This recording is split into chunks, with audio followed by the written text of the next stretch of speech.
OnePlus doesn't want to wait until the upcoming new year to launch its flagship like in previous years. Instead, the company wants to see 2025 out with a bang before the year's over with the launch of the OnePlus 15.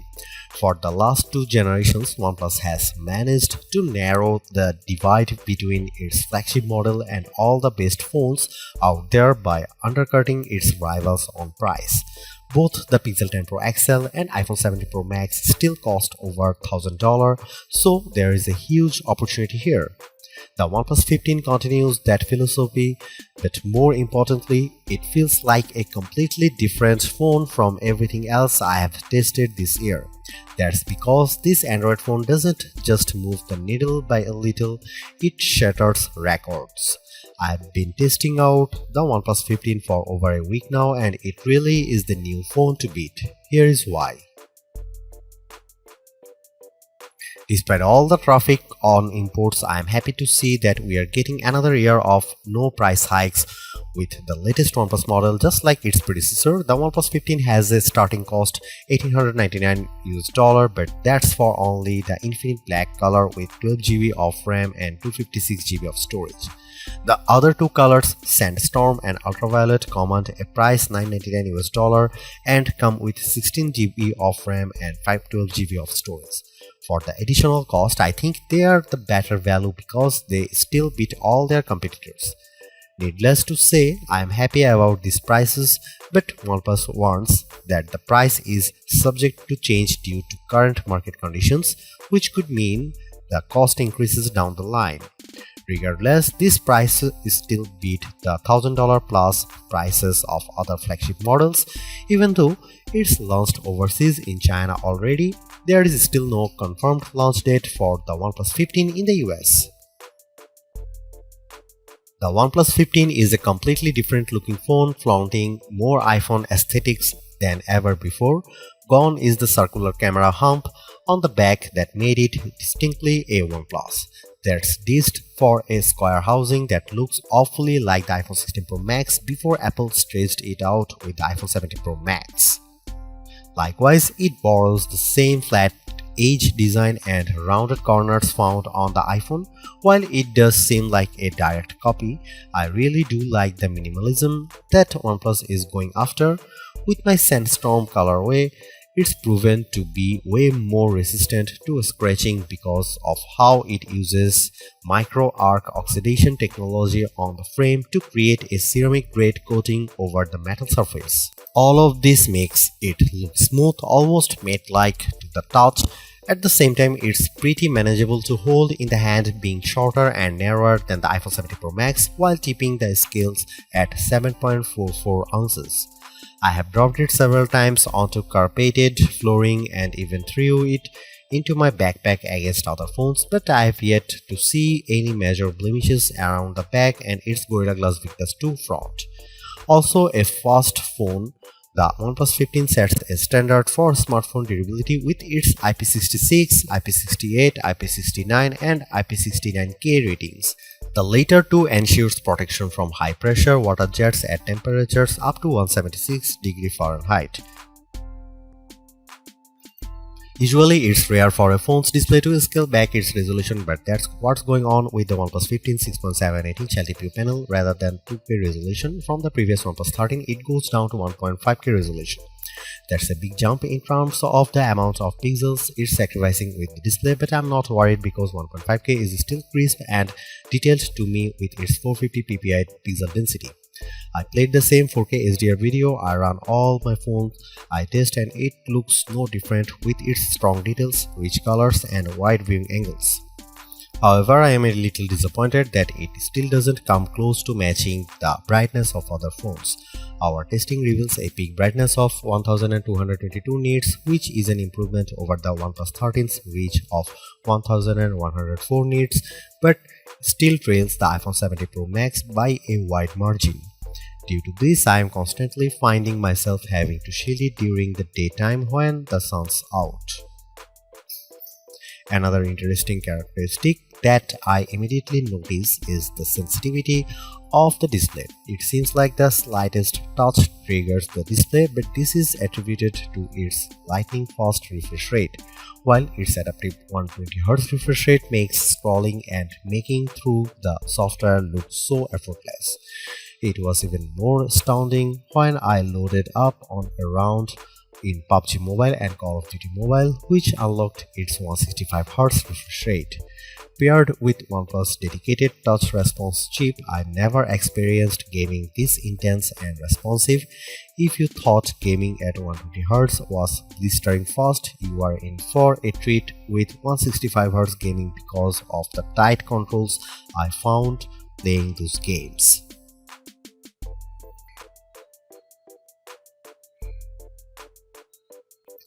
OnePlus has made great strides the last couple of generations around its camera performance, and the OnePlus 15 is no exception. This year's arrangement consists of a 50 megapixel main shooter, 50 megapixel ultra-wide, and a 50 megapixel telephoto with 3.5x optical zoom. There is a 32 megapixel selfie camera around the front that finishes the package.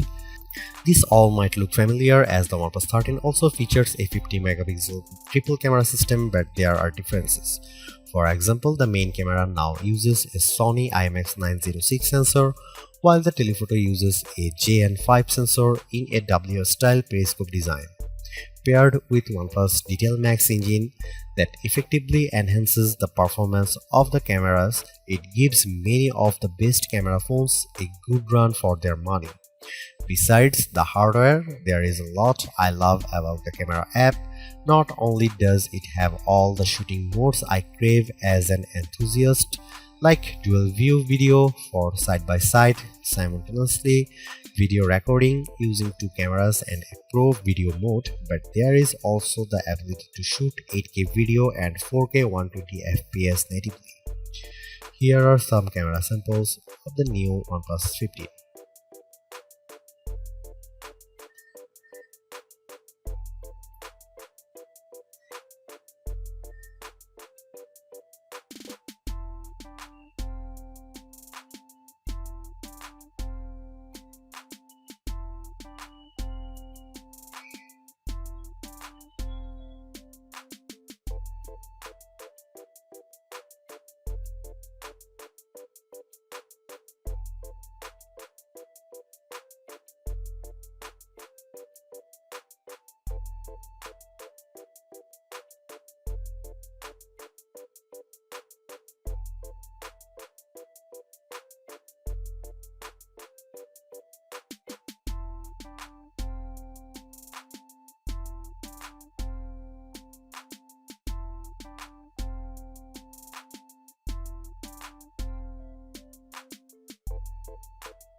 Despite being one of the last major phone releases of the year, the OnePlus 15 has the distinction of being the first to showcase the power of the Snapdragon 8 Elite Gen 5 chipset. Not surprisingly, synthetic benchmark tests prove its beast with Geekbench 6 single and multi-core scores of 3618 and 1100 and 116 respectively. Those scores easily eclipse the phones powered by Qualcomm's previous 8 Elite like the OnePlus 13 and Galaxy S25 Ultra, and while the iPhone 17 Pro Max's A19 Pro chip delivers a better single-core score, the OnePlus 15 sets itself apart from the entire pack with its multi-core score. Meanwhile, its GPU performance equally deserves recognition because it trounces the iPhone 17 Pro Max and Galaxy S25 Ultra. In 3D Mark's Wildlife Unlimited test, it manages to sustain an average frame rate of 173.83 FPS, which is still way smoother than its closest rivals. Like I said earlier, there are some games that supports its 165Hz refresh rate. The difference is immediate as games like PUBG Mobile and Call of Duty Mobile look incredibly fluid, which combined with its 360 cryo velocity cooling system sustains peak gaming performance while remaining cool. That sense of responsiveness is seen in everything I do with the phone, from scrolling through the interface to running multiple apps simultaneously. It never lets up with its performance. I'm also astounded by its responsiveness even after I have set the screen resolution and refresh rate to their highest setting. This is without question the most satisfying part of the OnePlus 15 because it is the only flagship phone I have used that lasts me more than 2 days. US consumers are in for a treat because it is the first major release stateside to come with a silicon carbon battery. Quite frankly, it reshapes how I think about phones going forward. That's because there is a dense 7300 mAh battery cell that uses advanced silicon nanostack technology to cram in more energy without making the battery any larger. As a result, it's not any thicker or heavier than any other flagship, while also setting a new record for battery life. Our battery drain test results in a time of 25 hours and 13 minutes, which propels it to the top of our list with the best phone battery life. It smokes everything before it, including the iPhone 17 Pro Max. I still should point out that the OnePlus 13 reached a time of 19 hours and 45 minutes, but that was on an older version of the test. If it were to run the new one, I suspect it would get a similar time as the iPhone 17 Pro Max. Regardless of that, what matters more to me is how much battery life I can get with my day-to-day use.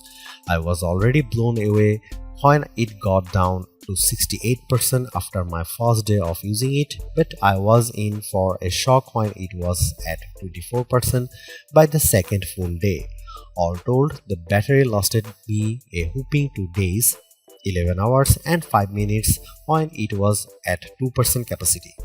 This isn't just a record, it ushers in a new age for smartphones.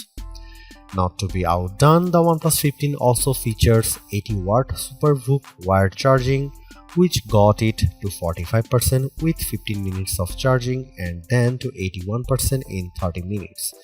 In my own testing, I saw its wired charging peak at 65 watt with the included SuperVOOC charger. However, it can still charge faster when using the optional OnePlus SuperVOOC 100-watt CAN charger. Finally, it also continues to set itself apart with its 50-watt AirVOOC wireless charging speed.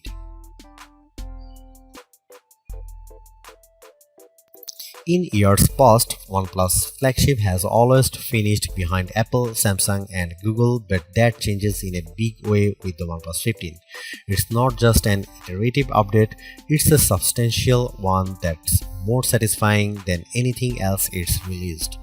One thing's for sure, its new battery tech proves that phones can last longer than just a single day, considering how we have all become complacent with 1 day battery life. It's unbelievable that I can get more than 2 days out of a phone again, which is something I haven't seen since the old flip phone days of the early 2000s. But of course, it all falls back on the never settle philosophy. The OnePlus certainly continues that here. Not only does it undercut its rivals on price, which I hope it remains at $899 but it's backed with a new software experience complete with AI features that boost the experience. I just can't believe that the best phone to come out this year waited until now to be released, but it's worth the wait.